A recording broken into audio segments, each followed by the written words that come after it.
Anong ginagawa mo? Wala, ma. Ha? Wala po. May paparinig ako sa'yo, nak.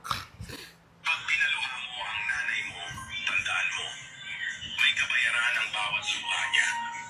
Kada luha ng nanay mo, may kabayaran yan. Pagpapaluhain mo, papaluhain mo ba ako? Hindi naman eh. Anong dahilan para paluhain mo? Anong dahilan para paluhain mo? Wala ka bang respeto sa magulang mo? Hindi naman wala naman ako ginagawa eh. Sige, ituloy natin. Isipin mo ito, noong maliit ka pa, ilang beses ka bang umiyak sa gabi? Ilang beses ka umiyak sa gabi nung yung bata ka pa? Hindi na mabilang. Madami, lagi mo pinapalo eh. Hindi dahil doon. Dahil sa mahal kita. Diba? Tiniis ko lahat yun kahit nagkanda puyat-puyat ako. Hindi ko para isumbat sa'yo yun. Gusto ko lang malaman mo na mahal kita. Kahit minsan may pagkademonyo ugali mo. Okay, tuloy natin. Ilang beses kang nagkasakit at nag-alala siya? Kada nagkakasakit ka, nag-aalala ako. Bakit ako nag-aalala? Sino ka ba? Anak ko. Tanga. Gatok. Diba? Opo. Bakit ako mag-aalala sa'yo? Opo. Eh, anak kita eh. Paano hindi ako mag-aalala sa'yo? Opo. Opo. Opo. Opo. Opo.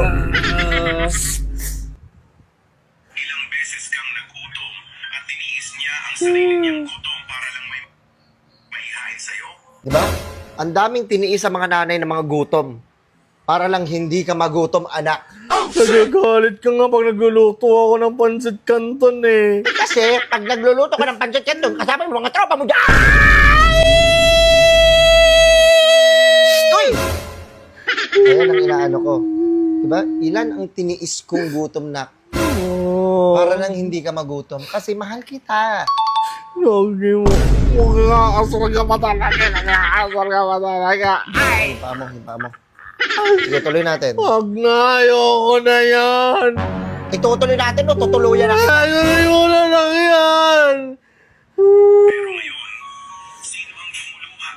Sino ang nasasaktan? Ang nanay mong nag-aruga sa'yo mula pagkabata. Sa bawat sigaw mo sa kanya, isang piraso ng puso niya ang natupag pinaluha. Diba? Kada sigaw mo sa akin, sobra kong dinadamdam yan. Bakit mo ko kailangan sigawan? Eh, magulang mo ako, hindi mo ko kailangan na sigawan.